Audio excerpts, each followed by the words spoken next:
رمضان ہے سلطان، رمضان ہے سلطان، رمضان ہے سلطان، رمضان ہے سلطان۔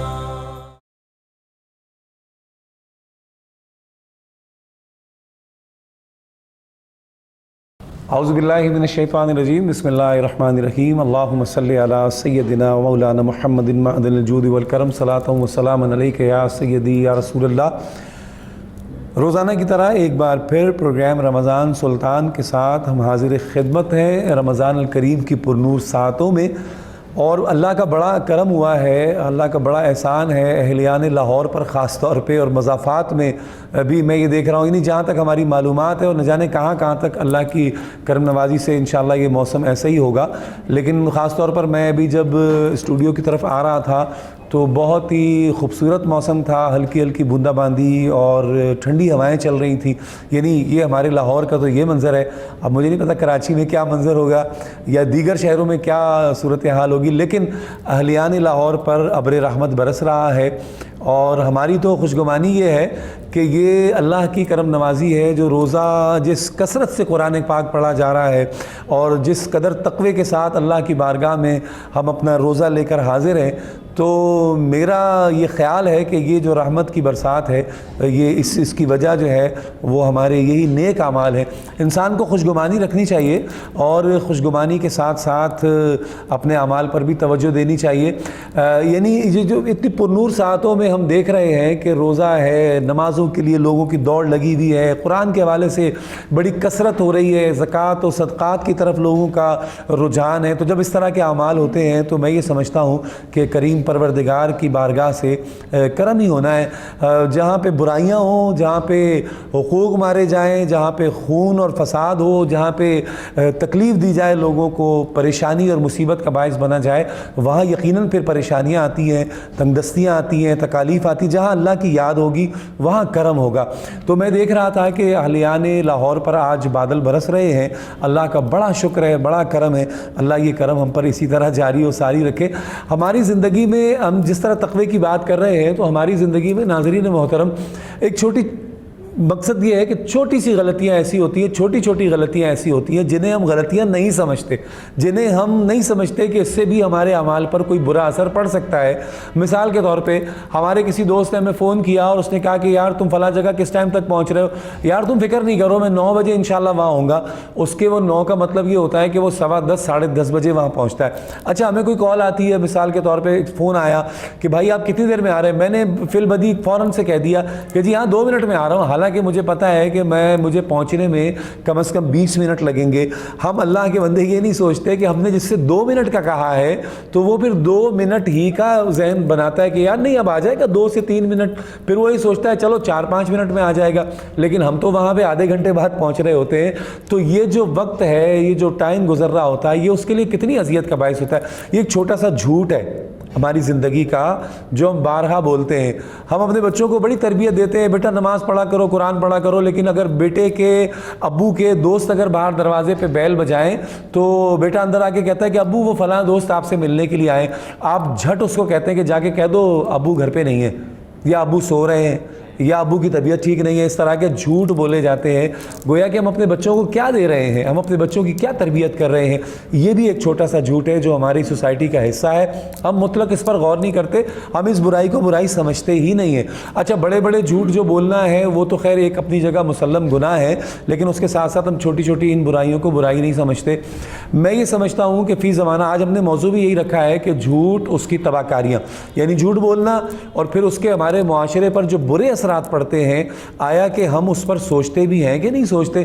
اس پر ہم کلام کریں گے۔ میرے ساتھ آج شریک گفتگو ہمارے آپ کے انتہائی ہر دل عزیز، روزانہ ہمارے ساتھ پروگرام میں شامل ہوتے ہیں، ممتاز و محترم عالم دین حضرت علامہ وقاص علی خالد صاحب۔ السلام علیکم۔ وعلیکم السلام ورحمۃ اللہ۔ وقاص بھائی خیریت سے؟ الحمدللہ۔ یہ کلر کیا آپ نے برسات کے حوالے سے پہنا ہے یا ویسے؟ جی بس نا جلدی میں نکلا ہوں تو جبہ وہیں رہ گیا تھا تو میں نے کہا یہ پہن لیتے۔ ماشاءاللہ، بارش ہے نا لاہور میں۔ جی اچھے لگ رہے ہیں، کلر اچھا لگ رہا ہے ماشاءاللہ۔ دوسرے ہمارے ساتھ مہمان معروف ثنا خان رسول کہ جنہیں اللہ نے خوبصورت آواز سے نوازا ہے، آپ انہیں جانتے ہیں، ممتاز و محترم ثنا خان جناب شاہد رضا قادری صاحب۔ السلام علیکم. شاہد بھائی آپ ٹھیک ہیں؟ اللہ کا شکر ہے الحمدللہ. علامہ صاحب اس سے پہلے کہ ہم گفتگو کا آغاز کریں کیوں نہ حمد باری تعالیٰ سے اپنے قلوب کو منور کریں. شاہد بھائی تشریف فرمائیں. جی شاہد بھائی. جہاں وہاں میں دیکھوں جہاں ہر سو تو ہی تو اللہ ہو. یہاں وہاں میں دیکھوں جہاں ہر سو تو ہی تو اللہ ہو. دیکھے زمین دیکھے آسمان تیرا نام ہے نہ کوئی ہے تو ہی تو اللہ ہو. تو ہی تو اللہ ہو. میں درد تو ہے دوا تو رحمت میں خدا یہ میری زندگی تیری عطا. تیرے کرم کے بنا میرا وجود ہے کیا گناہ گار ہوں میں تو مولا. تو ہی تو ہے میرا رازدار ہر سانس سے ہوتا ہے عیاں تو ہی تو اللہ ہو. تو ہی تو اللہ ہو. اللہ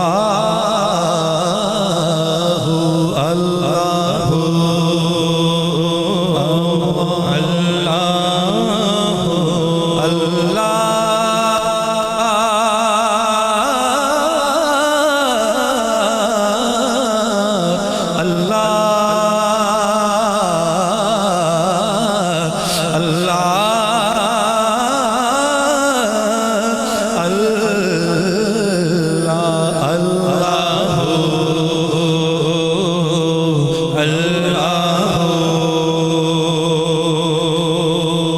ہر دل میں تو ہے بسا ہر دل کی تو ہے صدا سنے کون میری تیرے سوا. بد صبا سب شہر سور ستارے قمر کرتے ہیں سبھی ورد تیرا.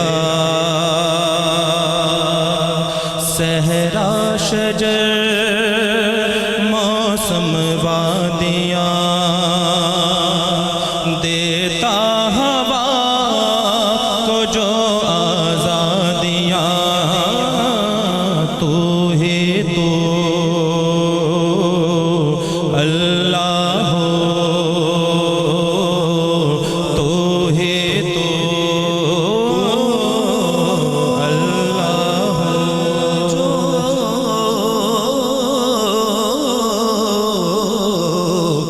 ہر آن مولا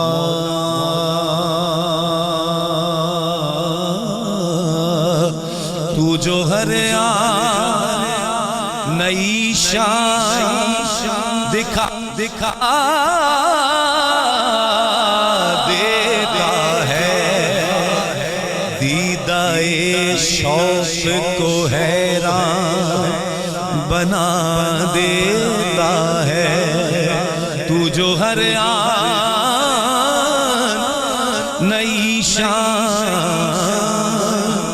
دکھا دیتا ہے دیدائے شوق کو حیران بنا دیتا ہے، ڈالی ڈالی تیری تخلیق کے گن گاتی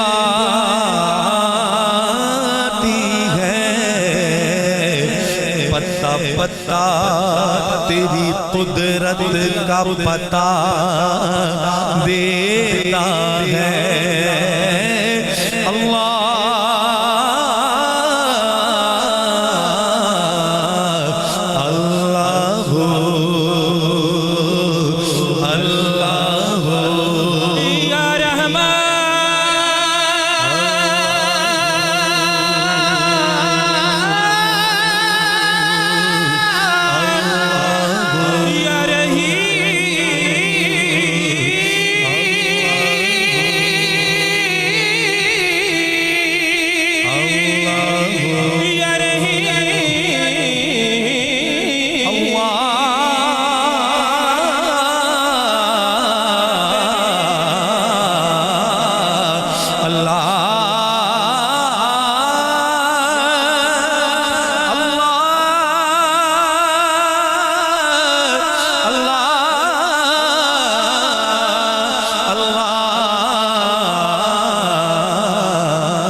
ماشاءاللہ جی، ماشاءاللہ شاہد رضا بھائی، ماشاءاللہ۔ اللہ رب الجلال ہمارا ذکر کرنا قبول فرمائے۔ اور جب دل سے کوئی اللہ کو پکارتا ہے نا، تو میرا مالک فرماتا ہے کہ جس دل میں میرا ذکر آ جاتا ہے، پھر میں اس دل میں خوف کو نہیں رہنے دیتا۔ ہماری زندگیوں میں سب سے بڑا المیہ کیا ہے؟ یہ خوف ہی تو ہے۔ ہمیں کل کا خوف ہے، ہمیں رات کا خوف ہے، ہمیں روزگار کا خوف ہے، ہمیں عزت و شہرت کا خوف ہے، ہمیں مکان کا خوف ہے، ہمیں اپنے بیوی بچوں کا خوف ہے۔ اللہ فرماتا ہے میری یاد کر لو، صرف ایک میری یاد، صرف ایک میرا نام، صرف ایک اللہ کا نام جو دل سے پکارتا ہے، اللہ اللہ اللہ کی صدا دیتا ہے، پروردگار فرماتا ہے کہ میں اس کے دل سے خوف کو دور کر دیتا ہوں، کیونکہ جس دل میں ہوں پھر میں ہی رہتا ہوں، پھر دوسری کوئی چیز نہیں رہ سکتی۔ تو میرے رب کا ذکر جہاں ہوتا ہے، آپ نے محسوس کیا، میں نے محسوس کیا، علامہ مقاص علی خالد صاحب نے محسوس کیا ہوگا کہ ہم نے جب اللہ کا ذکر انتہائی جذبے سے کیا تو مجھے تو کیفیت محسوس ہوئی، پتہ نہیں آپ کو ہوئی نہیں ہوئی، لیکن مجھے کیفیت محسوس ہوئی کہ اللہ ہمارے ساتھ ہے۔ خدا کی قسم ہمارے ساتھ، ہم میں ہی شاید کوئی کمی رہ گئی، ہم میں ہی شاید کوئی کمی رہ گئی، ورنہ اس در نے کس کو پکارا نہیں۔ ہر رات تہجد میں میرے اللہ رب الجلال کی صدا آسمان دنیا پر صدا بلند ہوتی ہے، پروردگار فرشتے صدائیں لگاتے ہیں، اللہ رب الجلال کی تجلی، اللہ اپنی تجلی کا اظہار فرماتا ہے، فرشتے صدائیں لگاتے ہیں، کوئی مانگنے والا کہ میں اسے رزق دوں، ہے کوئی مغفرت طلب کرنے والا، لیکن ہم میں ہی شاید کوئی کمی رہ گئی، ورنہ اس در نے کس کو پکارا نہیں۔ علامہ مقاص علی خالد صاحب خوش آمدید ایک بار پھر آپ کو پروگرام میں۔ اچھا جناب، موضوع ہم نے ایک بڑا ہی حساس موضوع جس کا انتخاب کیا ہے، اور حساس اس حوالے سے وقاص بھائی کہ ہم جو عمل کر رہے ہوتے ہیں ہمیں مطلق نہیں اس کا احساس ہوتا کہ یار ہم چھوٹی چھوٹی باتوں پر جھوٹ بول رہے ہوتے ہیں، اور یہ جھوٹ جو ہے ہماری زندگی کو تباہ کر رہا ہوتا ہے۔ فار ایگزامپل آپ گفتگو کا آغاز یہاں سے کیجیے گا کہ جس بندے کی زبان سے جھوٹ نکلتا ہے فرشتے اس سے کوسوں میل دور بھاگتے ہیں، تو اس کا مطلب یہ ہے کہ ہمارے ساتھ تو فرشتے ہیں ہی نہیں۔ پھر اس حدیث کی روشنی میں کیا فرمائیں گے؟ بسم اللہ الرحمن الرحیم، اللہم صلی علی سیدنا مولانا محمد وعلی آلہ وصحبہ وبارک وسلم وصلی علیہ۔ بہت اہم عنوان کا آج آپ نے ویسی صاحب نے انتخاب کیا ہے، اور جو آپ نے حوالہ دیا، جو گفتگو آپ نے فرمائی، وہ اس لیے کہ ایمان اور نفاق ایک جگہ پہ نہیں ہوتا، اس لیے فرشتے دور ہوتے ہیں۔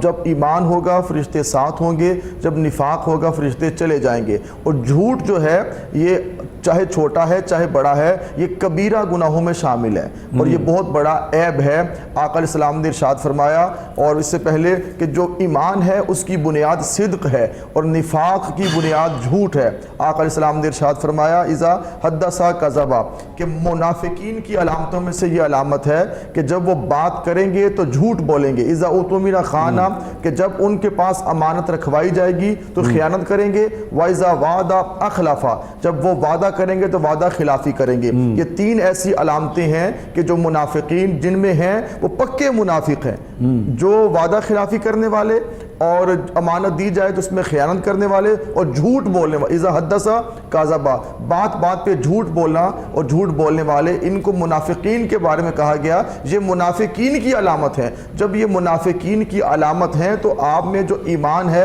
ایمان کی ایسی کمزوری ہو جاتی ہے، فرشتے بھی آپ سے دور ہو جاتے ہیں، اور سب سے بڑا جو اللہ رب العزت کا غضب آتا ہے وہ کیا؟ لعنت اللہ علی الکاذبین، اللہ فرمایا جھوٹوں پہ اللہ کی لعنت ہے۔ جب اللہ کی اور بڑے بڑے گناہ بھی موجود ہیں، ان کی سزائیں بھی موجود ہیں، مگر جھوٹ اتنا بڑا گناہ ہے کہ جس کو ہم گناہ بھی نہیں سمجھتے، یہ اتنا بڑا عیب ہے جس کو ہم عیب بھی نہیں سمجھتے۔ اللہ نے جھوٹوں پر لعنت برسائی ہے، کیوں کہ تمام بیماریوں، روحانی بیماریوں، تمام برائیوں کی جڑ جھوٹ ہے۔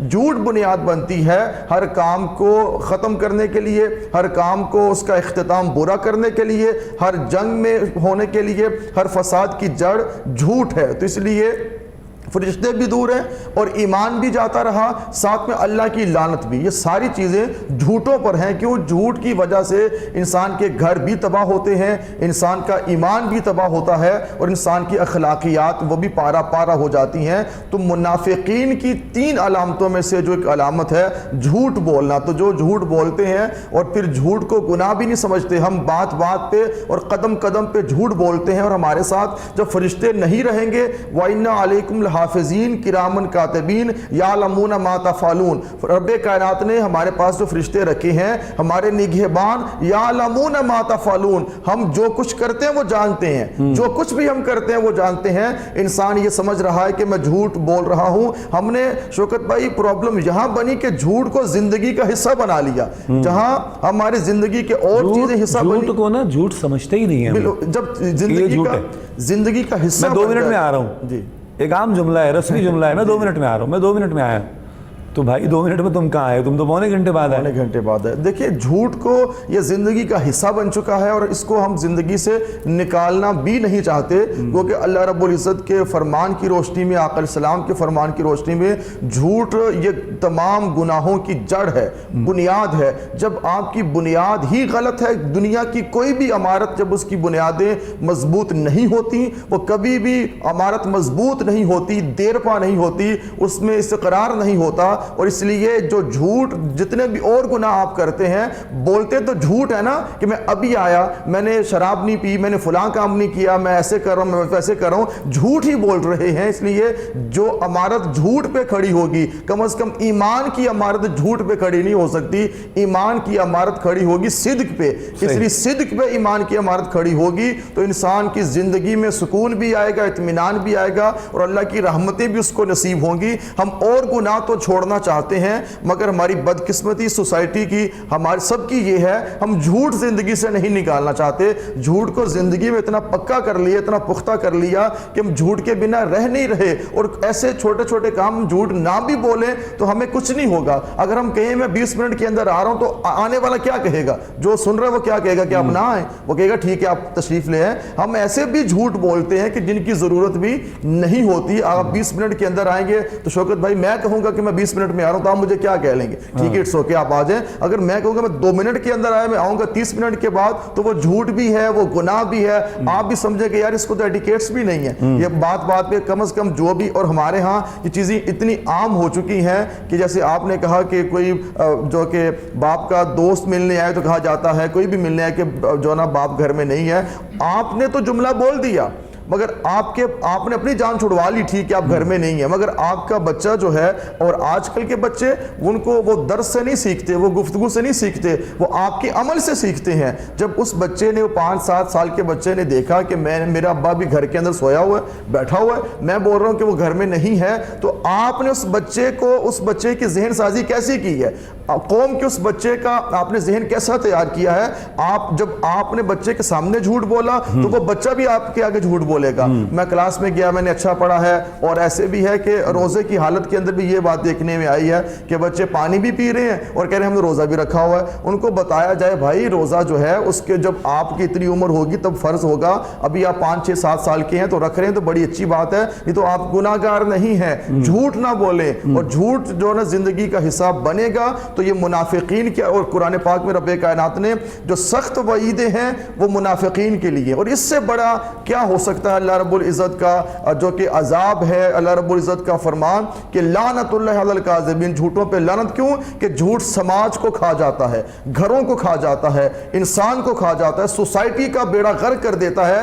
آج بھی مسلم سوسائٹی میں رہتے ہوئے ہمارے ہاں جھوٹ پروان چڑھ رہا ہے, ہماری فیملیز کے اندر جھوٹ جو کہ آگے بڑھ رہا ہے. اور ایسی کنٹریز بھی ہم نے دیکھی ہیں وہاں پہ جھوٹ کو واقعی برا سمجھا جاتا ہے. اسلام کی خوبصورتی دیکھیں, یہ اتنا بڑا گناہ اور اتنی بڑی برائی ہے کہ اسلام نے کہا نہیں ایسا تم نے نہیں کرنا, تم نے زندگی میں جھوٹ کو لے کے نہیں آنا. اور آقا علیہ السلام نے ارشاد فرمایا, مفہوم حدیث پیش کر رہا ہوں, آقا علیہ السلام نے فرمایا کہ مومن ممکن ہے نفس کی غفلت کی وجہ سے یہ گناہ کر بیٹھے, یہ گناہ سرزد ہو جائے. ایک گناہ کی بات کی آپ نے, ایک اور دوسرا وہ بھی بڑا گناہ ہے, اس کا بھی آپ نے ذکر کیا. ممکن ہے نفس کے ہاتھوں مجبور ہو کے اور نفس پرستی کے اندر گم ہو کے مومن یہ گناہ بھی کر لے, یہ بھی ممکن ہے. مگر آقا علیہ السلام نے فرمایا مومن جھوٹ نہیں بول سکتا.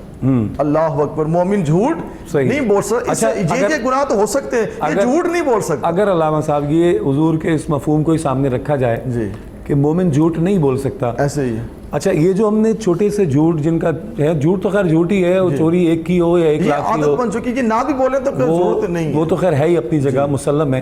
لیکن ایک چیز ایسی ہے کہ کوئی اپنے کسی مسلمان بھائی سے کسی معاملے میں غلط بیانی کر کے کوئی چیز بیچتا ہے, غلط بیانی کر کے کوئی سودا کرتا ہے, کوئی فراڈ کرتا ہے, کوئی اس انداز کے کام کرتا ہے, تو پھر وہ مومن کہاں رہا اس حدیث کی روشنی میں؟ تو مومن ہے ہی نہیں. بالکل ایسے ہی. تو کیا کہیں گے اس حوالے سے؟ کیونکہ ایمان کی, میں نے ویسے جملہ بولا, ایمان کی بنیاد صدق ہے, نفاق کی بنیاد جھوٹ ہے. اس لیے فرشتے بھی دور ہو جاتے ہیں نا, کیونکہ فرمایا یہ گناہ ہو سکتے ہیں انسان نفس پرستی میں گم ہو کے ممکن ہے کر لے اور اللہ سے توبہ کر لے, مگر مومن جھوٹ نہیں بول سکتا. اس لیے ایک اور شخص آقا علیہ السلام کی بارگاہ میں عرض کی, یا رسول اللہ مجھ میں بے پناہ برائیاں ہیں, بہت گناہ گار ہوں, بہت برائیاں میرے اندر ہیں, اور مجھے ساری برائیاں میرے اندر موجود ہیں, کسی ایک برائی کو آپ روک سکتے ہیں تو روک لیں, اور اس کے علاوہ میں ساری برائیاں نہیں چھوڑ سکتا. تو میرے آقا نے کیا ارشاد فرمایا تمام ناظرین کے لیے؟ میرے آقا نے فرمایا تم جھوٹ بولنا چھوڑ دو, زندگی سے جھوٹ کو نکال دو. اس کے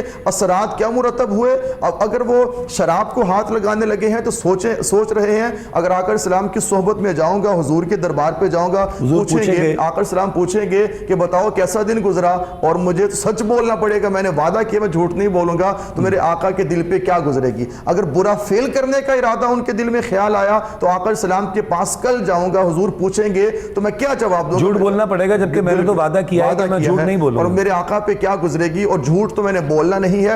اس ایک جو آقا علیہ السلام نے وعدہ لیا کہ تم نے جھوٹ نہیں بولنا, اس ایک وعدے کی پاسداری میں ان کی شراب بھی گئی, ان کے برے اعمال بھی گئے, ساری جو برائیاں تھی ختم ہوگی, کیونکہ وعدہ کیا تھا جھوٹ نہیں بولنا, کہ ہر برائی کی جڑ جھوٹ کو کہا گیا ہے. جھوٹ زندگی سے نکلے گا تو ہماری زندگی میں برکت ہے. آج ہماری زندگی میں برکت نہیں ہے, ہمارے گھر میں برکت نہیں, ہمارے کاروبار میں برکت نہیں. کاروبار کر جھوٹ تو سب سے جتنا بڑا جھوٹ بولے گا اسے اتنا بڑا فنکار سمجھا جائے گا. یہ بہت بڑا بزنس مین ہے, یہ بہت اعلیٰ بزنس مین. اچھا, کاروبار کے حوالے سے جو میں نے ابھی ذکر کیا, سودے بازی میں اور دوسرے معاملات میں جب ہم جھوٹ بول رہے ہوتے ہیں, خاص طور پہ ہمارے یہاں آج کل تو دیکھیں نا, میں بڑے ٹریڈر کی بات نہیں کرتا, میں ایک چھوٹے سے ریڑھی بان کی بات کرتا ہوں, ایک ٹھیلے والے کی بات کرتا ہوں. اس سے بھی اگر کہیں نا کہ یار یہ کیسے کلو دے رہے ہو, ہاں جی یہ 70 روپے کلو ہے, آپ 70 روپے کلو لے لیں. اچھا ہم کہتے ہیں یار نہیں تم اس کو 50 روپے کر لو. نہیں جی نہیں, یہ تو آپ کیسی باتیں کر رہے ہیں, 65 روپے کلو تو مجھے میری گھر میں خرید ہے. اب یہ جھوٹ بول دیا, بالکل بول دے جھوٹ. اور اب اس سے اس کا کیا حال ہوگا؟ دیکھیں یہی وجوہات ہیں, اور ویسے صاحب یہی وجوہات ہیں کہ جس وجہ سے ہمیں جو شام 7 بجے کے بعد کالز آتی ہیں، کام نہیں چل رہا، کاروباری جو مسائل ہیں، جو پرابلمز ہیں، وجہ اس کی کیا ہے کہ جھوٹ زندگی میں ایسا رچ بس گیا ہے کہ ہم اس کو جھوٹ بھی نہیں سمجھتے. ہم جھوٹ سمجھیں تو شاید نہ بولے. ہم ان چیزوں کو ہم نے 2 منٹ کے میں آیا، 10 منٹ میں آیا، یہ مجھے خود 60 روپے کلو ملی ہے، میں نے آپ کو کیسے دے دوں جناب، میں کیسے آپ کو 55 روپے کلو دوں. اس کو ہم جھوٹ ہی نہیں سمجھتے. جب اس کو جھوٹ نہیں سمجھیں گے تو معاملات آگے بڑھیں گے. تو ہم آج کے پروگرام میں یہ چاہیں گے کہ پہلے جو کچھ ہوتا رہا سو ہوتا رہا. اگر آج آپ نے ہم سے کچھ سیکھ لیا، اس ٹرانسمیشن میں کچھ حاصل کر لیا، تو زندگی سے یہ چیزیں بھی نکال دیں. ضرورت ان چیزوں کی نہیں ہے. سچ بولیں اور پروفٹ آپ لیں. تجارت کرنی چاہیے، جتنا پروفٹ آپ مارجن لے سکتے ہیں لیں، مگر کم از کم یہ تو اس نے پوچھا ہی نہیں ہے کہ آپ کو کتنے کم ملا ہے. اگر وہ پوچھے تو پھر آپ بتائیں نا. اس نے پوچھا بھی نہیں، آپ نے خود بتا کے جھوٹ اپنی زندگی میں داخل کر لیا، گناہگار بھی ہوئے. اپنے سودا کرنے کے لیے بالکل اپنے سودا ہو جائے، جی سودا ہو جائے، بک جائے. یہ فنکاری ہے نا، اس کو سمجھتے ہیں بہت بڑا. مال کو آپ نے اپنے حق حلال کے مال کو وقاص بھائی حرام کر لیا جھوٹ بول کے. جی جھوٹ بول کے کمائے نا. بالکل ایسے، بالکل اس میں چیٹنگ شامل ہو گئی، فراڈ شامل ہو گیا. اب جب فراڈ شامل ہو گیا، چیٹنگ شامل ہو گئی، تو یہ آپ کے حرام کے زمرے میں آ گیا. بالکل ایسے. یہ چھوٹی چھوٹی چیزیں ہیں مگر جس جملے چھوٹے ہیں، یہ بہت بڑی بڑی چیزیں ہیں. کہ رزق کو جب ہم حرام کی طرف لے کر جائیں گے تو لقمہ حرام اندر جائے گا تو باہر کیا نکلے گا، اور ہماری سوچ کیسی ہوگی، ہمارا جو رویہ کیسا ہوگا، ہمارا اپنا کردار کیسا ہوگا. تو اس لیے ہمیں چاہیے اور تمام ناظرین کے زندگی سے اس چیز کو باہر نکالیں. خدا کے لیے تھوڑا پروفٹ لے لیں. خدا کے لیے اگر آپ کے پاس چیز اچھی ہے تو آپ کی بکے گی، ضرور بکے گی. جھوٹ بول کے بیچنے سے بہتر ہے کہ آپ توکل کے ساتھ آگے بڑھیں. اور اچھا جو تاجر ہے، اچھا جو بزنس مین ہے، اور جو بہت زیادہ جھوٹ بولنے والے اور وعدہ خلافی کرنے والے، ان سے اللہ کلام نہیں کرے گا قیامت کے دن. اور ان کی طرف نگاہ التفات بھی نہیں کرے گا قیامت کے دن. کیوں کہ انہوں نے زندگی اور پھر جو جھوٹ، جب ایک گناہ کر لیں تو ہمیں اس گناہ کا خمیازہ بھگتنا پڑتا ہے، اس کی ایک سزا ہے. تو قدم قدم پہ جھوٹ بولیں گے، بات بات پہ جھوٹ بولیں گے. اور جھوٹ کے بارے میں نے پہلے جملہ بولا تھا، یہ کبیرہ گناہوں میں شامل ہے. یہ چھوٹے گناہوں میں شامل نہیں ہے جو وضو کریں گے تو دھل جائیں گے. یہ بڑے گناہوں میں شامل ہے. کیوں کہ یہ گناہوں کی بنیاد ہے، جڑ ہے. جب جڑ ایسی ہوتی ہے تو اس لیے انسان کے ایمان کی عمارت گر جائے گی پوری کی پوری. تو اس لیے ہمیں اپنے قول کو، اپنے عمل کو، اپنے فعل کو بہتر کرنے کی کوشش کرنی چاہیے. اور والدین کو کا بہت جہاں پہ اور بڑے حقوق ہیں نا، اس پر مزید کلام کریں گے. مطلب یہ کہ میں چاہتا ہوں کہ ایک نعت بھی شامل ہو جائے انشاءاللہ. اس کو تھوڑا تھوڑا کر کے ہم اس طرف آئیں گے. والدین کے بھی آئیں گے. والدین کی ذمہ داری اس حوالے سے خاص طور پہ کہ جھوٹ ہم اپنے گھر میں اپنے ہاتھوں پروان چڑھا رہے ہوتے ہیں. اپنے بچوں کو بچپن سے آپ بچے کو غلط بیانی پر لگا دیتے ہیں، اور پھر جب بڑا ہوتا ہے پھر امید کرتے ہیں کہ اب یہاں سے پھل میٹھا آنا چاہیے، جو ہے نا رس بھرا پھل آنا چاہیے. پھر وہ رس نہیں ہوتا، پھل کے اندر کڑوا پھل آتا ہے. جب کڑوا پھل آتا ہے پھر آپ پریشان ہوتے ہیں. پھر مولویوں کے پاس، پھر مشائخ کے پاس، پھر پیروں کے پاس کہ جی میرا بچہ بڑا نافرمان ہے. میرا بچہ نافرمان کیسے نہیں ہو؟ آپ نے بچپن سے لے کے آج تک جوانی تک اس کو جھوٹ بھرا ہے، اس کے اندر، اور خود بھی جھوٹ بولا، قدم قدم پہ جھوٹ بھرا ہے. تو اس نے یہی کرنا ہے. اس پر کلام کریں گے. ناظرین محترم، ہمارا پروگرام جاری و ساری ہے. رمضان سلطان معروف ثنا خان جناب شاہد رضا قادری بھی تشریف فرمائیں، ان کی نعت شامل کریں گے. لیکن ان کے ساتھ ساتھ ہمارے ایک اور ممتاز سماجی شخصیت کہ جنہوں نے ابھی ہمیں جوائن کیا، جناب وقاص اے خان صاحب. السلام علیکم. وقاص بھائی خیریت سے ہیں؟ آج 2 وقاص ہمارے ساتھ ہیں. اللہ ہی خیر کرے کیا ہوگا ہمارے ساتھ. آپ بھی وقاص ہیں اور ماشاءاللہ یہ حضرت علامہ وقاص علی خالد صاحب ہیں. وقاص بھائی خیریت سے؟ مطلب یہ ہے کہ دیر ہوئی آنے میں تم کو، چلو شکر ہے آئے تو پہنچ گئے. میں معذرت خواہ ہوں آپ سے کہ میں جو ہے وہ ٹرانسمیشن میں وقت پہ نہیں پہنچ سکا ٹریفک کی وجہ سے. ٹریفک کا مجھے اندازہ نہیں تھا کہ اس وقت ظاہری بات ہے یہ رش کے آورز ہوتے ہیں. ٹھیک ہے، اور اس وقت ٹھیک ہے جناب، انشاءاللہ اس بات کرتے ہیں اس پر. شاہد بھائی کون سی نعت شامل کر رہے ہیں؟ میں حرم کعبہ کی حاضری سے ایک نعت ہے، بڑا خوبصورت کلام. اور یہ پہلے میں اس کو پڑھا کرتا تھا جب تک میں نے حاضری نہیں، سرکار نے کرم نہیں کیا. کیا ہوا؟ لیکن جب وہاں سے ہو آئے اب جب پڑھتے ہیں نا تو یہ ہمارے دل کی صدا ہوتی ہے. کیا بات ہے. بسم اللہ. کیفیت کو ہم بیان کر رہے ہیں. بسم اللہ جناب، بسم اللہ. خوشا وہ دن ہر میں پاک کی فضا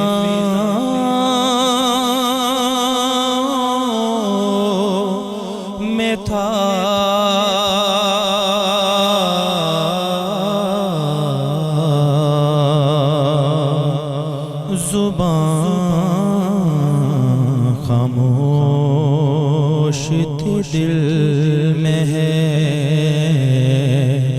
وہ التجا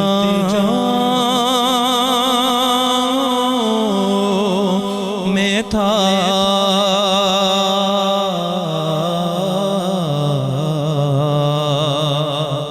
خوشا وہ دن ہر میں پاک کی غلاف خانہ کعبہ تھا میرے ہاتھوں میں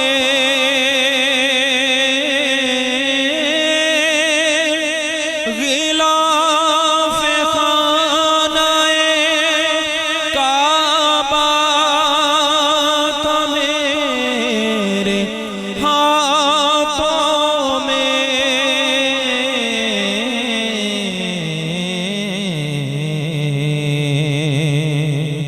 خدا سے عرض و گزارش کی انتہا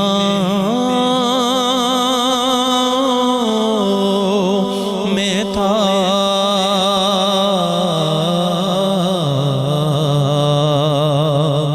خدا سے عرض و گزارش کی انتہا میں تھا طواف کرتا تھا پروان وار کعبے کا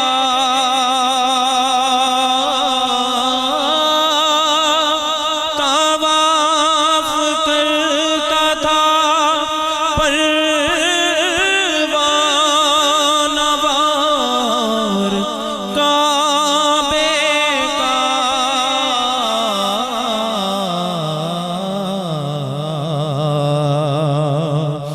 جہان عرض و سما جیسے میرے پاؤں میں تھا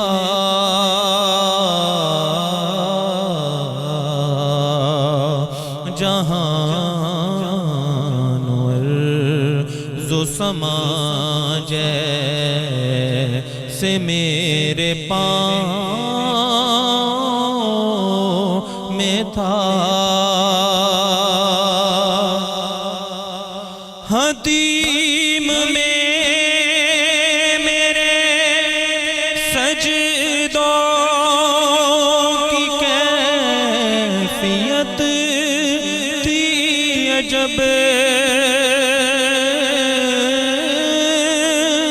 حتیم میں میرے سجدوں کی کیفیت تھی عجب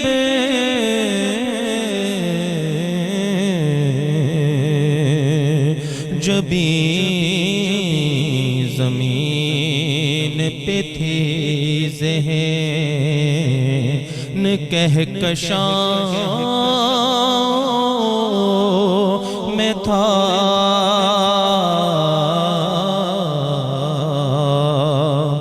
خوشا وہ دن ہر میں پاک کی ہم سب ایک بار پھر سرکار کی بارگاہ میں جائیں اور سرکار علیہ السلام سب پہ کرم فرمائیں۔ وقاص بھائی، آپ نے موضوع تو سن ہی لیا کہ ہم جھوٹ کے حوالے سے بات کر رہے ہیں کہ ہماری سوسائٹی کی جہاں بے شمار دیگر برائیاں ہیں، وہاں ایک بڑی برائی یہ بھی ہے کہ ہم قدم قدم پر جھوٹ کا سہارا لے رہے ہوتے ہیں۔ عام زندگی میں، سوشل لائف میں، کسی شادی میں بیٹھے ہیں، مسجد میں بیٹھے ہیں، کہیں کاروبار کر رہے ہیں، یعنی کہیں بھی مسجد میں بھی بیٹھ کر ہم جو ہے نا ایسے جملے کہہ جاتے ہیں کہ جو جھوٹ کے زمرے میں آتے ہیں اور ہمیں اس کا مطلق احساس نہیں ہوتا۔ چلیں اس پر تم کلام کر ہی رہے ہیں، لیکن میں چاہ رہا تھا کہ تھوڑا سا والدین کی تربیت کے حوالے سے کہ ہم بچپن سے اپنے بچوں کو جھوٹ ان کی گھٹی میں بھر رہے ہوتے ہیں، ان کے ذہن میں بچپن سے گھر میں ہیں، کوئی دوست آیا کہلوا دیا کہہ دو ابو گھر پہ نہیں ہے، بول دو ابو کی طبیعت خراب ہے، جھوٹ بول دیا جبکہ خود گھر میں موجود ہے. کیا کہیں گے یہ تربیت کا انداز کیا آگے چل کے مصیبت کا باعث نہیں؟ بالکل، یہ بہت بڑی خرابی ہے، اور میں سمجھتا ہوں کہ جھوٹ جو ہے یہ خرابیوں کی ماں ہے. اور ابھی جو فی زمانہ صورتحال ہے وہ یہ ہے کہ جھوٹ جو ہے اس کو اب شاید برا نہیں سمجھا جاتا، بلکہ ہم نے جھوٹ کو جدید نام دے لیے ہیں. اسے اب ہم جو ہے وہ مصلحت اندیشی کا کبھی نام دے لیتے ہیں، کبھی ڈپلومیسی کہہ لیتے ہیں، کبھی معاملہ فہمی کہہ لیتے ہیں. بہرحال جھوٹ تو جھوٹ ہی ہے، اور یہ جھوٹ جو ہے وہ اب شاید ذہانت کا ایک معیار بھی بن چکا ہے کہ کوئی انسان جو ہے وہ کتنا زبردست جھوٹ بولتا ہے، اور وہ جھوٹ اس انداز میں بولے کہ وہ سچ لگے. تو شاید یہ ابھی جو ہے آج کی دنیا کے اندر ترقی پانے کے لیے بھی شاید یہ کوالٹی کے طور پہ جانا جاتا ہے کہ کوئی انسان جو ہے وہ کتنا شاطر قسم کا جھوٹا ہے. تو ہم جو ہے وہ بالکل سوسائٹی جو ہے وہ ایک ریپڈ ڈیٹیریوریشن کی طرف جا رہی ہے. اور جہاں پہ آپ نے بات کی والدین کی، تو ہماری جو تعلیم ہے اس کے اندر سے جب سے تربیت کا عنصر ختم ہوا ہے، اور جب سے ہم نے جو ہے وہ روح جو ہے اس کی تعلیم کو اپنے تعلیمی نظام سے نکال دیا ہے.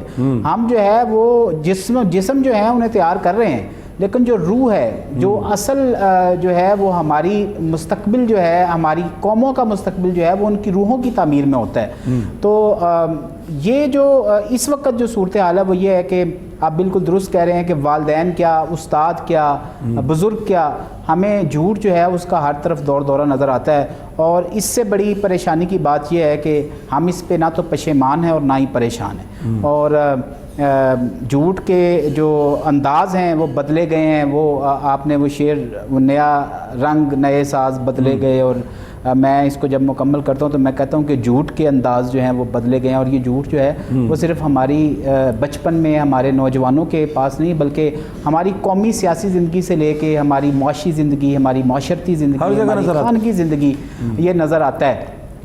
اور شیخ سعدی کی ایک میں حکایت پڑھ رہا تھا، وہ فارسی کی حکایت ہے. وہ کہتے ہیں کہ پادشاہی راز شنیدم کہ بکشتن اسیری اشارت کرد. وہ کہتے ہیں کہ ایک بادشاہ کے بارے میں نے سنا کہ اس نے کسی قیدی کو مارنے کا حکم دے دیا.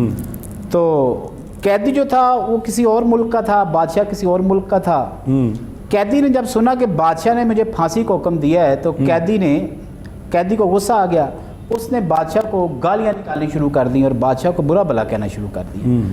تو بادشاہ جو تھا وہ قیدی کی زبان سمجھ نہ پایا، تو اس نے اپنے مصاحبوں سے پوچھا کہ یہ کیا کہتا ہے.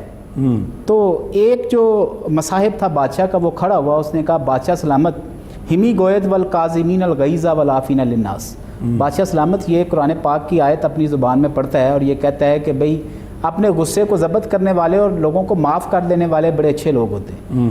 بادشاہ جو ہے شیخ سعدی فرماتے ہیں اس کو رحم آ گیا. اس نے کہا بڑا عظیم قیدی ہے، میں نے اس کو قتل کا اس کا حکم دیا، اور یہ جو ہے وہ مجھے جو ہے وہ قرآن پاک کی آیات کے حوالے دے رہا ہے. تو اسی اثناء میں ایک دوسرا جو بادشاہ کا وزیر تھا وہ بھی کھڑا ہو گیا. اس نے کہا کہ شخصی چون را نہ شاید در حضرت پادشاہان جز براستی سکت گفتن. اس نے کہا ہم جیسے لوگ جن پہ بادشاہ جو ہے وہ اعتبار کرے، ہمیں بادشاہ کے سامنے جھوٹ نہیں بولنا چاہیے. اس نے کہا بادشاہ سلامت ہمی دشنام داد و سکت گفت. بادشاہ سلامت اس نے تو آپ کو گالیاں نکالی ہیں اور اس نے آپ کو برا بلا کہا ہے. تو جو بادشاہ تھا، شیخ سعدی لکھتے ہیں کہ بادشاہ جو ہے وہ غصے سے لال پیلا ہو گیا، اور بادشاہ نے جو ہے وہ منہ پھیر لیا اس قیدی سے نہیں بلکہ اپنے اس وزیر سے، اور اس نے کہا کہ دروگی کے ہمی گوید بے از راستی کے تو گوید. اس نے کہا کہ جو جھوٹ جو ہے وہ تیرے سے پہلے وزیر نے بولا وہ سچ سے بہتر ہے جو تو نے بولا. اور پھر شیخ سعدی اپنی اس حکایت کا اختتام کرتے ہیں کہ دروگی مصلحت آمیز بے از راستی فتنہ انگیز، کہ مصلحت آمیز جھوٹ جو ہے یہ فتنہ انگیز سچ سے بہتر ہے. اور اگر ہم اسلامی جو ہے وہ شریعت پہ نظر ڈالیں اور احادیث پہ اور قرآن پاک کو اگر ہم پڑھیں تو ہم دیکھتے ہیں کہ اسلام جو ہے اس نے جھوٹ سے بہت نفرت کی ہے، لیکن 2-3 ایسی جگہیں جہاں پہ جھوٹ جو ہے وہ باقاعدہ واجب ہو جاتا ہے. مثال کے طور پہ جیسے دو مومن جو ہیں، دو مسلمان جو ہیں، ان کے درمیان صلح کرانے کا جب عمل ہو تو آپ وہاں پہ جھوٹ جو ہے اگر بولتے ہیں تو جان بچانے کے لیے بول سکتے ہیں، جان بچانے کے لیے بول سکتے ہیں. اور پھر مسلمان فوجیں جو ہیں وہ جنگ کے دوران بھی جو ہے وہ اپنی جو پوزیشن کو چھپانے کے لیے یا دشمن سے اپنے جو راز ہیں ان کو چھپانے کے لیے بھی وہاں پہ بھی جو ہے وہ جھوٹ جو ہے وہ بولا جا سکتا ہے. لیکن افسوس کی بات یہ ہے کہ جہاں پہ جھوٹ بولنا چاہیے وہاں پہ آپ نے اکثر دیکھا ہوگا اویسی صاحب کے لوگ کہتے ہیں جناب میں تو بڑا سچا ہوں، میں تو بڑا کھرا ہوں، میں تو بات منہ پہ کرتا ہوں. اور آپ دیکھتے ہیں کہ ہمارے ہاں جو ہے وہ اکثر جھگڑے اور لڑائیاں جو ہیں وہ یہ ہو رہی ہوتی ہیں کہ ایک دوست، ایک بھائی، ایک مومن جو ہے وہ کسی دوسرے کی خامی یا کسی دوسرے کی کسی تیسرے کے بارے میں کہی گئی بات کو او بہو لے جا کے اس طرح سے بیان کرتا ہے جس سے فساد اور دنگا اور لڑائیاں اور قدورتیں اور نفرتیں پیدا ہوتی ہیں. حالانکہ اسلام نے اس سے الٹ حکم دیا ہے. جہاں پہ ہمیں سچ بولنے کا حکم دیا ہے وہاں پہ آپ درست فرما رہے ہیں، ہم اپنی قومی زندگی میں، خانگی زندگی میں، معاشی زندگی میں، سیاسی زندگی میں وہاں پہ جھوٹ کا دور دورہ ہے. اور جہاں پہ جھوٹ بولنے کی اجازت دی گئی ہے وہاں پہ سچ کا دور دورہ ہے. پتہ نہیں ہم کس طرف جا رہے ہیں. صحیح، ٹھیک ہے. میرا سوال ادھر ہی ہے کہ ہم جو والدین ہیں وہ اپنی قطعی ذمہ داری جو ہے اس سے نابلد ہیں اور قدم قدم پر اپنے بچوں کو اس انداز سے ٹریٹ کر رہے ہوتے ہیں کہ آگے چل کے وہی بچے ہمارے جب ہمارے لیے زہر بنتے ہیں، ہمارے لیے مصیبت کا باعث بنتے ہیں، نافرمان نکلتے ہیں تو آپ چلا اٹھتے ہیں کہ جی یہ دیکھو میری اولاد نافرمان ہے. تو تم نے اپنی اولاد کی تربیت میں کیا فرمائیں گے اس بات سے؟ عرض ہے کہ اسلام ہماری انفرادی زندگی اور اجتماعی زندگی، عائلی زندگی، قومی ملی زندگی سب میں ہماری رہنمائی فرماتا ہے. اور انسان کا جو گھر ہے وہ اس گھر کا سربراہ ہے، اس گھر کا بادشاہ، اس نگر کا وہی ہے. اس نے اپنی سلطنت، اپنی رعایا جو اس کی فیملی ہے، 2-3 بچے ہیں، بیوی ہے، گھر والے اور ہیں، ان کو کیسے لے کر چلنا ہے. یہ اس کا آج کے دور میں ہم اس چیز کو آن بھی نہیں کر رہے. اس کے لیے کام کرنا تو بڑی دور کی بات ہے. اللہ رب العزت نے ارشاد فرمایا اجتنبوا قول الزور، کہ آپ نے بری بات سے، جھوٹ سے اجتناب کرنا ہے. اولئک هم الکاذبون، جو اللہ کی آیات کو جھٹلاتے ہیں. اب دیکھیں آپ نے مومن ہے، مومن اللہ کی آیات کو مانتا ہے، اللہ کی آیات کے مطابق زندگی بسر کرتا ہے. اور جھوٹے جب جھوٹ بولتے ہیں وہ اللہ کی آیات کو جھٹلا رہے ہوتے ہیں. رب نے فرمایا اولئک هم الکاذبون، وہی تو جھوٹ بولنے والے ہیں، چاہے وہ کفار تھے، منافقین تھے. اور گھروں کے اندر بھی اسلام نے کہا سچ بولو، اپنی اولاد کو سچ کی طرف لے کر آؤ. اپنی اولاد کو تم 3 چیزیں سکھاؤ. اللہ رسول کی محبت سکھاؤ، قرآن پاک کا پڑھنا سکھاؤ. جب تم نے اولاد کو قرآن کا پڑھنا سکھانا ہے تو اس کا مطلب یہ ہے قرآن کی آیات کا ماننا سکھانا ہے. اور قرآن کی آیات کا ماننا یہ ہے کہ تم جھوٹ سے بچو. جو جھوٹ بولے گا اٹ مینز کہ وہ قرآن کی آیتوں کا انکار کرے گا. تو حکم یہ ہے کہ بچوں کو قرآن سکھاؤ، قرآن کی آیات وہ پڑھیں گے، اس کا مطلب ہے وہ سچ کے راستے پر چلیں گے، وہ جھوٹ سے بچیں گے. ہم رسمن تو قرآن پڑھانا چاہتے ہیں مگر قرآن کا جو پیغام ہے، جو روح ہے، وہ بتانا نہیں چاہتے. وہ کب بتائیں گے؟ جب باپ کا اپنا عمل اچھا ہوگا. باپ آج سے اپنی تربیت کر لے کہ مجھ سے جو کچھ پہلے ہو چکا سو ہو چکا. آج سے میں نے اپنے بچوں کے سامنے جھوٹ نہیں بولنا. بلیو می اونسٹلی اسپیکنگ، ویسی صاحب ایسے معاملہ، ہم بھی انسان ہیں، ہم بھی سوسائٹی میں رہتے ہیں، جو بھی معاملہ ہے ایسے معاملات ہو جاتے ہیں گھر کے اندر کہ انسان چاہتا ہے کہ غصہ بھی آئے، کوئی معاملہ تلخ کلامی بھی ہو. اپنے بچوں کو سامنے دیکھ کے تلخ کلامی بھی بھلا دیتے ہیں، غصہ بھی بھلا دیتے ہیں. کیوں؟ کہ مجھے تو غصہ آیا، میں تو غصہ کرنے والا ہوں، مگر میری بیٹی پر اور میرے بیٹے پر اس کا کیا اثر پڑے گا. والدین اتنا سوچ لیں، اتنے اندر صبر لے آئیں، طبیعت و مزاج میں نرمی لے آئیں تو ان کے بچوں کی تربیت اچھی ہو جائے گی. کیا کہ جب میاں بیوی آپس میں دھڑم لڑیں گے، جھگڑا کریں گے، گالیاں دیں گے، فساد کریں گے تو بچوں پہ کیا اثرات ہوں گے. اس لیے بچوں کو آپ آج کے دور میں گفتگو کر کے یا لکھ کے نہیں سمجھا سکتے، اپنے عمل سے آپ سمجھا سکتے ہیں. اس لیے ایک بینگ اے فادر ہمارا حق بنتا ہے کہ ہمارا کردار ہمارے بیٹے اور بیٹی کے لیے رول ماڈل ہم ہیں. اس لیے رول ماڈل ٹیچر ہے اور باپ ہے، ماں ہے، یہ رول ماڈل ہے. اگر رول ماڈل ہی غلط ہوں گے تو وہ بچہ جب پروان غلط چڑھے گا تو آپ پھر کیا کہیں گے یہ کیا ہے. اس لیے ایک بچے کی زندگی کو اتنی اہمیت حاصل ہے اسلام کے اندر کہ اس کو پورا جہاں پہ مفید شہری بناؤ، اچھا مومن بناؤ. اچھا مومن کب بنے گا؟ جب اس کی زندگی کے ماہ و سال، صبح شامیں، اس کا بچپن اچھا گزرے گا. تو ہمیں اپنے بچوں کی تربیت کے لیے کچھ دائیں بائیں سے لانے کی ضرورت نہیں ہے، اپنی ذات سے جھوٹ کو ختم کرنے کی ضرورت ہے.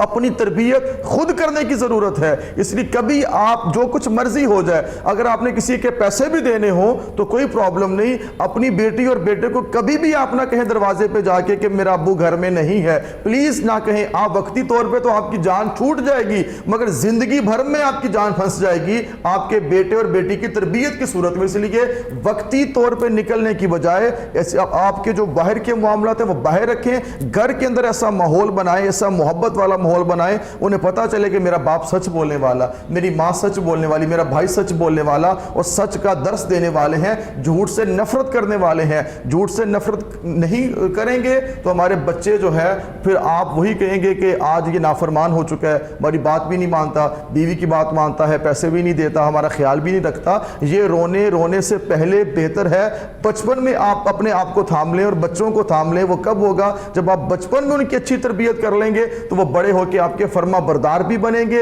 الدنیا مزرعۃ الآخرہ, دنیا تو آخرت کی کھیتی ہے, جو بوگے وہی کاٹو گے, اور بچے آپ کے بھی ایک کھیتی ہیں. اس کھیتی میں جو بوگے جب وہ 20+ ہو جائیں گے پھر وہی کاٹو گے جو آپ نے 3 4 5 سال کی عمر میں بویا تھا. اس لیے اچھا بیج بوئیں اور سچ کا بیج بوئیں. سچ کا بیج بوئیں گے, محبت کا بیج بوئیں گے, ادب کا بیج بوئیں گے. جب آپ کی بیٹی اور بیٹا جوان ہوں گے پھل آپ کو میٹھا ملے گا, کڑوا پھل آپ کو نہیں ملے گا. کیوں؟ کہ آپ نے بیج میٹھا بویا ہے.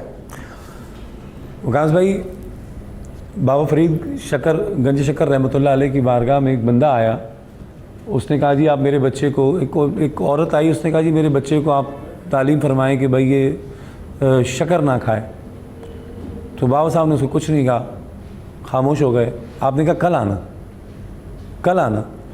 وہ عورت کل لے کر اگلے دن پھر اپنے بچے کو لے کر وہاں پہنچی. تب آپ نے اس کو کہا بچے کو کہ بھائی تم جو ہے وہ آئندہ شکر نہیں کھاؤ گے. عورت بڑی حیران ہوئی کہ بھائی یہ تبلیغ تو آپ کل بھی کر سکتے تھے, یہ ترغیب تو آپ کل بھی دے سکتے تھے, یہ ایک جملہ ہی تھا تو آپ کل بھی کر سکتے تھے, یہ جملہ کل بھی آپ ادا کر سکتے تھے, تو اس کے لیے ضروری تھا کہ ہمیں چکر لگوایا آپ نے. تو آپ نے ارشاد فرمایا کہ کل میں نے اس لیے نہیں کہا کہ میں خود شکر کھاتا تھا, اب میں نے ترک کیے تو میں اس کو کہہ سکتا ہوں کہ بھائی تم بھی نہ کھاؤ. ہمارے اسلاف کا تو یہ رویہ رہا ان کے, یعنی وہ ایک ایک قدم جو ہے وہ پھونک کر اٹھا رہے ہیں کہ یار کہیں ہم سے کوئی غلط بیانی نہ ہو جائے, ہم سے کہیں جھوٹ سرزد نہ ہو جائے. ہمیں کہ جناب روزے میں بھی لگے پڑے ہوئے. شیخ سعدی علیہ رحمہ کی آپ نے حکایت سنائی, یہ بھی ہمارے اسلاف میں ہے, اور جتنے ہمارے اسلاف اور بزرگان دین ہمارے گزرے ہیں انہوں نے تو اپنی ساری زندگی اسی پر صرف کی ہے کہ کہیں سے کوئی ہم سے ایسی کوئی غلطی نہ ہو کہ اللہ ہم سے ناراض ہو. کیا کہیں گے اس حوالے سے؟ ویسی صاحب, روزہ بھی ہے, جھوٹ بھی ہے, بھوکے پیاسے بھی ہیں, جھوٹ بھی ہے, جھوٹ بھی چل رہا ہے, ڈنڈی بھی مار رہے ہیں کام میں, اور غلط بیانی بھی کر رہے ہیں, لوگوں سے کہہ بھی رہے ہیں اللہم انی صائم کہ بھائی میں روزے سے بھی ہوں. بالکل درست ہے ویسی صاحب, ایسا ہی. اور یہ جو آپ نے بابا فرید شکر گنج رحمۃ اللہ علیہ کی جو آپ نے حکایت سنائی, قرآن پاک کی آیت بھی تو ہے نا, لما تقولون ما لا تفعلون, وہ تم جو ہے وہ کہتے کیوں ہو جو تم کرتے نہیں. اور ہمارے اسلاف نے جو ہے وہ اپنے عمل سے, جس طرح ابھی وکاس بھائی بھی کہہ رہے تھے کہ جو انسان ہے اس کو اپنی پریکٹس سے, اپنے عمل سے, اپنے کردار سے لوگوں کو گائیڈ کرنا ہوگا. اور یہ جو جھوٹ ہے اس کے حوالے سے ابھی آپ نے اس سے پہلے جو بات کی تھی, میں وہاں سے ہی اس بات کو ذرا آگے بڑھاؤں گا کہ والدین کے رول کے حوالے سے یہ جہاں پہ ہم یہ بات کرتے ہیں کہ جھوٹ جو ہے اس سے نفرت کرنی چاہیے اور سچ جو ہے اس کو پروموٹ کرنا چاہیے, وہاں پہ ہمارے والدین جو ہیں بدقسمتی سے, جو خاص طور پہ جو نئی نسل کے والدین ہیں, ان کے اندر برداشت کی اتنی شدید کمی ہے کہ سچ جب بچہ بولتا ہے, کوئی غلطی کرنے کے بعد سچ بولتا ہے, تو سچ بولنے کا ریوارڈ جو ہے وہ بچے کو نظر نہیں آتا. ہماری زندگی کے اندر اگر مثال کے طور پہ کوئی بچہ ہے, اس نے کوئی غلطی کی ہے, سادہ سی مثال ہے, کچن میں گیا, اس نے گلاس توڑا ہے, والدہ نے پوچھا یہ گلاس کس نے توڑا ہے, بچہ سب سے پہلی دفعہ سچ ہی بولتا ہے, کیونکہ انسان فطرت سلیم پہ پیدا ہوتا ہے, اور اس کے اندر جو ہے وہ جب قدرت جو ہے, جب یہ ہم ہیں جو بچے کو جو ہے اپنی تربیت کے اندر خامیوں کی وجہ سے اسے ایک بہترین اشرف المخلوقات سے ہم جو ہے وہ اسے بنا دیتے ہیں. بچہ سب سے پہلے سچ ہی بولتا ہے. جب ماں اسے پوچھتی ہے یہ گلاس کس نے توڑا, تو وہ کہتا ہے یہ مجھ سے ٹوٹا. اس کے جواب میں جب ماں کا تھپڑ اسے لگتا ہے نا, پھر اگلی دفعہ پھر وہ تو اسے لگتا ہے کہ یہ میں نے کچھ غلط کیا ہے، اور پھر وہ سیکھنا شروع کرتا ہے کہ بھئی مجھے تھپڑ سے کیسے بچنا ہے۔ اصل میں جو بچہ ہے وہ جھوٹ بولنا نہیں چاہ رہا ہوتا، اصل میں تو وہ تھپڑ سے یا سزا سے بچنا چاہ رہا ہوتا ہے، اور ہم اس سے سزا دے کے اس چھوٹے سے نقصان کے بدلے میں ہم اپنے بچے کی تربیت کو جس طرح سے حقارت کر رہے ہوتے ہیں۔ اور یہی میں نے دیکھا ہے کہ نوجوان نسل جو ہے وہ جھوٹ کی طرف جو ہے سب سے پہلے جب آتی ہے تو وہ اپنے والدین کی سزا سے بچنے کے لیے آتی ہے۔ مثال کے طور پہ بچے نے چوری کی ہے، پیسے گم ہو گئے ہیں گھر میں، والدہ نے پوچھا بھئی یہ پیسے کس نے چرائے ہیں، تو وہ بچہ جب پہلی دفعہ اس کو جب ماں یا باپ گھورتے ہیں نا کہ یہ پیسے تم نے چرائے ہیں، تو وہ کہتا ہے میں نے چرائے ہیں۔ تو جب وہ اس کے بدلے میں جب اسے سزا ملتی ہے تو اگلی دفعہ وہ سزا سے بچنے کی تدبیر کرتا ہے، کیونکہ یہ انسان کی فطرت ہے۔ بالکل ایسے لہٰذا والدین جو ہیں، جہاں پہ آپ نے آج یہ اتنا اہم موضوع سماجی موضوع اٹھایا ہے، اور میں کوہ نور ٹی وی کو اور آپ کو خاص طور پہ اس حوالے سے مبارکباد دیتا ہوں کہ یہ بہت اہم موضوع ہے کہ ہم اس حوالے سے سوچتے ہی نہیں ہیں کہ ہماری روزمرہ کی بچوں کے ساتھ جو طرز عمل ہے اس میں بچے جو ہیں وہ نہ چاہتے ہوئے بھی غیر محسوس طریقے سے بھی جھوٹ کی تربیت حاصل کر رہے ہیں، غیر ارادی طور پہ وہ ان کے اندر منتقل ہو رہا ہے۔ آپ کسی بھی والد سے پوچھیں یا والدہ سے پوچھیں کہ آپ نے اپنے بچے کو جھوٹ کی تربیت دی ہے، کوئی بھی نہیں کہے گا میں نے اپنے بچے کو۔ اچھا وقاص بھائی، ایک اور وجہ میری سمجھ میں آتی ہے آپ کی گفتگو سے جو میں نے اندازہ لگایا کہ ایک اور بنیادی وجہ یہ ہے خوف جو ہم نے اپنے بچوں کے اندر بھر دیا ہے، اس خوف کی وجہ سے بھی وہ جھوٹ بولنے پہ مجبور ہو جاتے ہیں۔ خوف یہ کہ بھائی اب میں نے ابا جی سے کہا دیا ابا جی میں نے صبح جو ہے نا اپنے دوستوں کے ساتھ جانا، مجھے دوستوں کے ساتھ پکنک پہ ہوتا ہے، لیکن مجھے پتا ہے کہ میرے ابا جی تو بڑے سخت ہیں، بہت ہی غصہ کریں گے اگر میں نے بول دیا کہ جی میں گھومنے جا رہا ہوں اور مجھے 200 روپے چاہیے، تو انہوں نے کہنا ہے خبردار گھر میں بیٹھو۔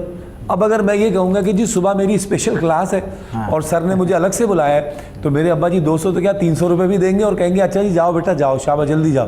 یہ جو انداز تربیت ہے، آپ نے بڑی اچھی بات کی، تو کیا کہیں گے کہ اس خوف کو ہمیں ختم نہیں کرنا چاہیے جو جھوٹ کی طرف لے کے جا رہا ہے؟ بالکل، اس خوف کو ختم کرنا ہی اصل میں جھوٹ سے نجات کی ابتدا ہوگی، اور اگر جو ہے وہ ہم اپنے معاشرے کے اندر، اپنے گھرانوں کے اندر، اپنے جو ہے وہ سماجی رویوں کے اندر سچ کا بول بالا چاہتے ہیں تو سب سے پہلے ہمیں سچ کو برداشت کرنے کی صلاحیت اپنے اندر پیدا کرنی ہوگی۔ خوف جو ہے اس کو ہٹانا ہوگا، جھوٹ جو ہے اس کو سزا بنانا ہوگا، سچ کو انعام بنانا ہوگا، چاہے وہ سچ کتنا ہی کڑوا کیوں نہ ہو۔ جس وقت ایک بچے کو یہ پتہ چلے گا کہ میں نے سچ بولا اور ماں باپ یہ کہیں گے کہ بیٹا آپ نے سچ بولا اس لیے ہم آپ کو کچھ نہیں کہہ رہے لیکن آئندہ یہ کام نہ کرنا، تو میرے خیال میں وہ کہیں بہتر ہے بجائے اس کے کہ اس کو 2-4 تھپڑ جو ہیں وہ رسید کیے جائیں۔ اور جس طرح سے آپ فرما رہے ہیں کہ خوف، اور یہ ہم نے یہ کتنی عجیب سی بات ہے کہ ہم نے اپنے بچوں سے جینے کا حق جو ہے وہ چھین لیا ہے۔ ہم چاہتے ہیں کہ ہمارے بچے ہماری مرضی کے مطابق جئیں، لیکن ہم یہ نہیں سمجھتے کہ ایک انسان جو کہ انڈیپینڈنٹلی اس دنیا میں آیا ہے اس کی اپنی خواہشات ہیں، اس کی اپنی پرائرٹیز ہیں۔ یہ ہو سکتا ہے کہ جو پرائرٹیز والدین کی ہوں بعض اوقات وہ بچوں کی نہ ہوں، تو بچوں اور والدین کے درمیان جو خلیج ہے، یہ جو ڈفرینس ہے، دوستانہ ماحول ہونا چاہیے بھائی، یہ نہیں ایسا ہونا چاہیے کہ جیسے ان کو لگے ہی نہیں کہ جی ہم کسی خوفناک جگہ پہ رہتے ہیں۔ عام طور پہ کانسیپٹ یہ ہے گھر کو خوفناک سمجھا جاتا ہے ایسے گھروں کو جہاں پہ والد صاحب بہت سخت ہیں، والدہ کا بڑا سختی والا ماحول ہے، تو بچے اس گھر کی طرف جاتے ہوئے ڈرتے ہیں، گھر سے نکلتے ہیں شکر پڑھتے ہیں چلو یار جان چھٹی یہاں سے۔ تو یہ اب بڑی اچھی بات کی آپ نے، اور یہی اصل میں ہمارے اس موضوع کا مقصد یہی تھا کہ کسی طرح اصلاح احوال معاشرہ ہو جائے۔ یہ ہمارے معاشرے میں جو چیزیں غلط رائج ہیں اس پر مزید انشاءاللہ ہم کلام کریں گے۔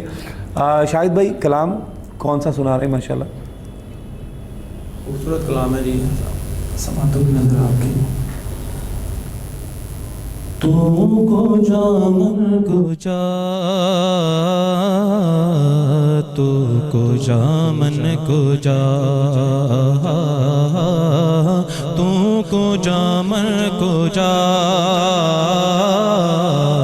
تو کو جا من کو جا، تو امیر حرم میں فقیر عجم، تو امیر حرم میں فقیر عجم، تیرے گن اور یہ لب میں طلب ہی طلب، تیرے گن اور یہ لب میں طلب ہی طلب، تو عطا ہی عطا، تو کو جا من کو جا،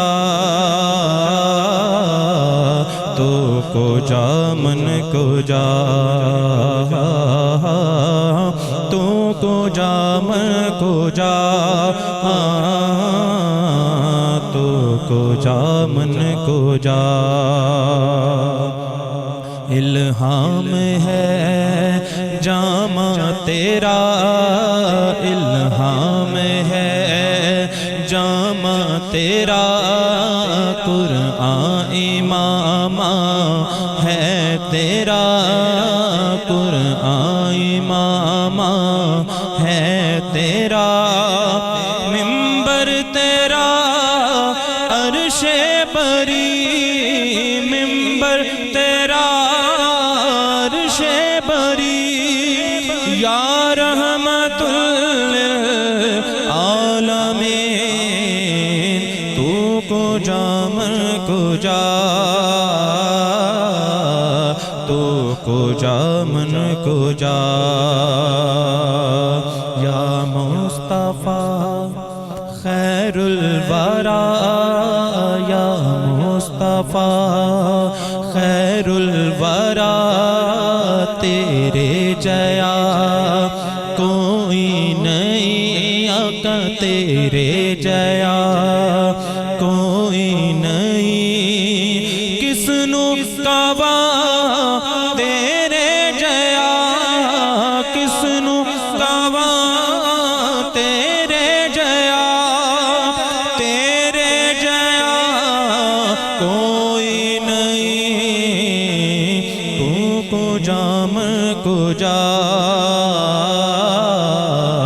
تو کو جا من کو جا اے فرشتو وہ سلطان معراج ہیں اے فرشتو وہ سلطان معراج ہیں تم جو دیکھو گے حیران ہو جاؤ گے تم جو دیکھو گے حیران ہو جاؤ گے زلف تفسیر واللیل بن جائے گی زلف تفسیر واللیل بن جائے گی چہرہ قرآن سارا نظر آئے گا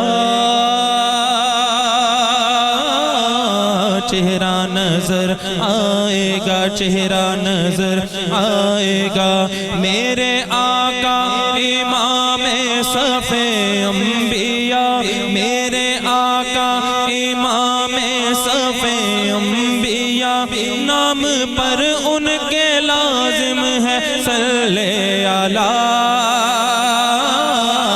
لازم ہے صلی اللہ لازم ہے صلی اللہ تو کجا من کجا مصطفیٰ مجتبیٰ خاتم المرسلین یا رحمت للعالمین تو کجا من کجا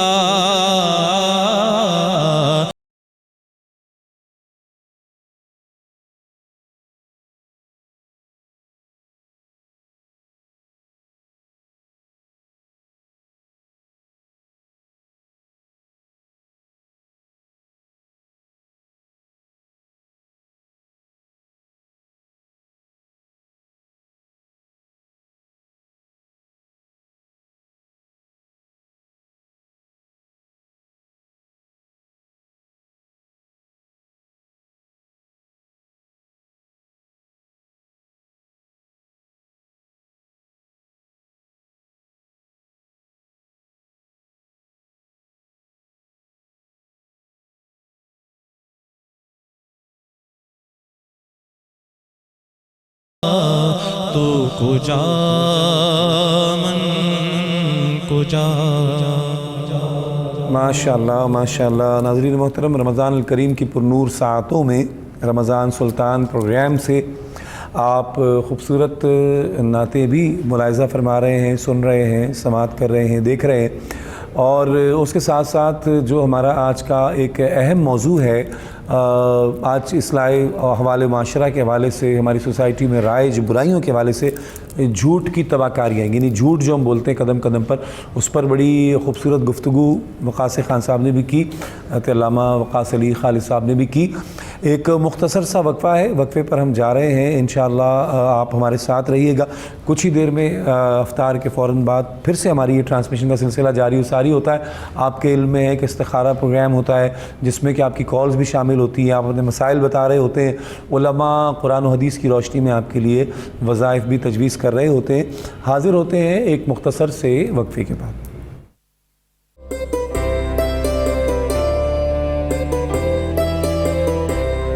رمضان ہے سلطان، رمضان ہے سلطان، رمضان ہے سلطان، رمضان ہے سلطان۔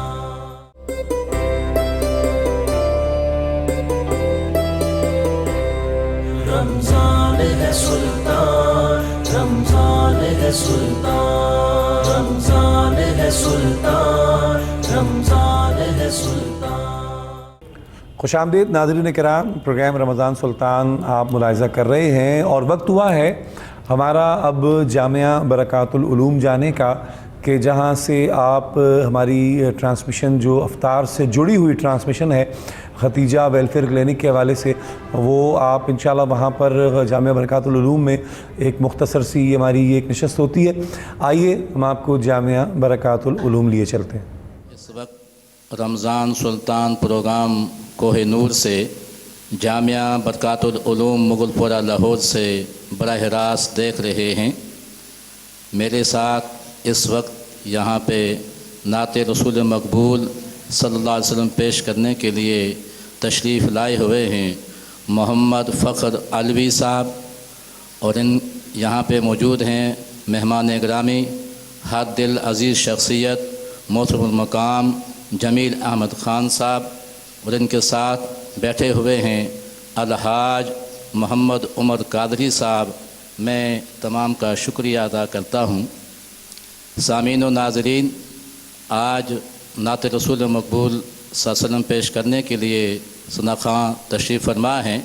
میں ان سے ملتمس ہوں محمد فخر علوی صاحب کہ آپ نعت رسول مقبول صلی اللہ علیہ وسلم پیش فرمائیں۔ کوئی دنیا عطا میں نہیں، ہم تا تیرا ہو جو حاتم کو میسر یہ نظارہ تیرا، کہ اٹھے دیکھ کے بخشش میں یہ رتبہ تیرا، وہاں کیا جو دو کرم ہے شاہ بطحا تیرا، نہیں سنتا ہی نہیں مانگنے والا تیرا، نہیں سنتا ہی نہیں مانگنے والا تیرا، اور کچھ بشر ہونے کے ناطے تجھے خود سا جانے، اور کچھ محض پیامی خدا کا جانے، اور ان کی اوقات ہی کیا ہے کہ یہ اتنا جانے، فرش والے تیری شوکت کا علو کیا جانے، اس رواں عرش پہ اڑتا ہے پھریرا تیرا، اس رواں عرش پہ اڑتا ہے پھریرا تیرا، شعر کہ مجھ سے ناچیز پہ ہے تیری عنایت کتنی، تو نے ہر کام پہ کی میری حمایت کتنی، کیا بتاؤں تیری رحمت میں ہے وسعت کتنی، ایک میں کیا میرے سیاہ کی حقیقت کتنی، مجھ سے سولاخ کو کافی ہے اشارہ تیرا، مجھ سے سولاخ کو کافی ہے اشارہ تیرا، واہ کیا جو دو کرم ہے شہبت تیرا، اور جو تصور میں تیرا پے کرے زیبا دیکھے، روئے و شمس تکے مت لائے سیما دیکھے، کیوں بلا اور کسی کا وہ چہرہ دیکھے، تیرے قدموں میں جو ہے غیر کا منہ کیا دیکھے، کون نظروں پہ چڑھے دیکھ کے تلوار تیرا، کیا جو دو کرم ہے شہبت تیرا، اور کئی پشتوں سے غلامی کا یہ رشتہ ہے بہار، یہی طفلیوں جوانی کے بتائے ماحوسار، اب بڑھاپے میں خدا را ہمیں یوں در سے نہ ڈال، تیرے ٹکڑوں سے پلے غیر کی ٹھوکر پہ نہ ڈال، جھڑکیاں کھائے کہاں چھوڑ کے صدقہ تیرا، جھڑکیاں کھائے کہاں چھوڑ کے صدقہ تیرا، واہ کیا جو دو کرم ہے شہبت تیرا، نہیں سنتا ہی نہیں مانگنے والا تیرا۔